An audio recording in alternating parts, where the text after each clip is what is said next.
বিসমিল্লাহির রহমানির রহিম। প্রিয় দর্শক, আসসালামু আলাইকুম ওয়া রাহমাতুল্লাহি ওয়া বারাকাতুহু। আজকের আলোচনার বিষয় মা বাবার মর্যাদা, মা বাবার হক ও তাদের প্রতি আমাদের কর্তব্য। ইসলাম ধর্মে মা বাবার মর্যাদা এতটাই উচ্চতর, কোরআন ও হাদিসে মা বাবার খেদমতের উপর জোর দেওয়া হয়েছে। তো কথা না বলে শুরু করি। কোরআনে আল্লাহ তাআলা নির্দেশ দিয়েছেন, ওয়া কদ্দা রাব্বুকা আলা তা'বুদু ইল্লা ইয়াহু ওয়া বিল ওয়ালিদাইনি ইহসানা। অর্থ হচ্ছে, তোমার প্রতিপালক নির্দেশ দিয়েছে তোমরা কেবল তারই ইবাদত করবে এবং মা বাবার সাথে উত্তম ব্যবহার করবে। সূরা বনী ইসরাঈল আয়াত নাম্বার 23। মা বাবার মর্যাদা হাদিসে এসেছে, রাসূল সাল্লাল্লাহু আলাইহি সাল্লাম বলেছেন, আল্লাহর সন্তুষ্টি নিহিত রয়েছে পিতামাতার সন্তুষ্টিতে, আর আল্লাহর অসন্তুষ্টি নিহিত রয়েছে পিতামাতার অসন্তুষ্টিতে। এক ব্যক্তি রাসূল সাল্লাল্লাহু আলাইহি সাল্লামকে জিজ্ঞেস করলেন, ইয়া রাসূলুল্লাহ, মানুষের মধ্যে সবচেয়ে কার সেবা বেশি প্রাপ্য? নবী করিম সাল্লাল্লাহু আলাইহি সাল্লাম বলেছেন, তোমার মা।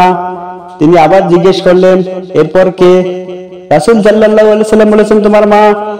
তিনি আবার জিজ্ঞেস করলেন, এরপর কে? আমাদের প্রিয় নবী মুহাম্মদ সাল্লাল্লাহু আলাইহি সাল্লাম বলেছেন, তোমার মা। তিনি চতুর্থবার জিজ্ঞেস করলেন, রাসূল সাল্লাল্লাহু আলাইহি সাল্লাম বলেছেন, তোমার বাবা। সহিহ বুখারী ও সহিহ মুসলিমের বর্ণনা। মা বাবার খেদমত করা ইবাদতের অংশ। তাদের সাথে কটু কথা বলা যাবে না, তাদের জন্য দোয়া করতে হবে, রব্বিরহামহুমা কামা রাব্বায়ানি সাগীরা। হে আমার প্রতিপালক, তারা যেমন ছোটকালে আমাদের লালন পালন করেছেন, তুমিও তাদের প্রতি দয়া করো। সূরা বনী ইসরাঈল আয়াত নাম্বার 24। আল্লাহ তাআলা সরাসরি আমাদের জীবনে অন্যতম গুরুত্বপূর্ণ আদেশ দিয়েছেন। প্রথমেই তিনি বলেছেন, ওয়া কদ্দা রাব্বুকা আল্লা তা'বুদু ইল্লা ইয়াহু। তোমাদের রব আদেশ দিয়েছে শুধু তারই ইবাদত করতে। এটি আমাদের জীবনে প্রথম ও প্রধান উদ্দেশ্য। আল্লাহ ছাড়া আর কোনো বন্দেগী করা যাবে না। কিন্তু তিনি সঙ্গে সঙ্গে জোর দিয়ে বলেছেন, ওয়া বিল ওয়ালিদাইনি ইহসানা। তোমার মা বাবার সঙ্গে সদ্য ব্যবহার করতে হবে। এখানে মা বাবার মর্যাদার গুরুত্ব বোঝা যায়। আল্লাহর একত্ববাদের পরেই তাদের প্রতি ভালোবাসা ব্যবহার আমাদের দায়িত্ব হিসেবে বেঁধে দেওয়া হয়েছে। আয়াতের পরবর্তী অংশে বলা হয়েছে, যখন মা বাবা আমাদের কাছ থেকে বার্ধক্যে পৌঁছে যাবে, তখন তাদের প্রতি আমাদের ব্যবহার আরো বেশি সাবধান হওয়া। হয়তো তাদের কথা বুঝতে সমস্যা হতে পারে।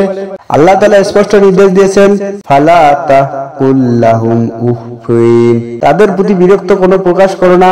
তাদের সাথে কখনো রাগারাগি বা কঠোরভাবে কথা বলা যাবে না, বরং সম্মান ও সম্মানজনক ভাষায় কথা বলতে হবে। মা বাবার প্রতি সদ্য নম্র ব্যবহার করতে হবে। এরপর আল্লাহ তাআলা বলেন, ওয়াকুর রব্বিরহামহুমা।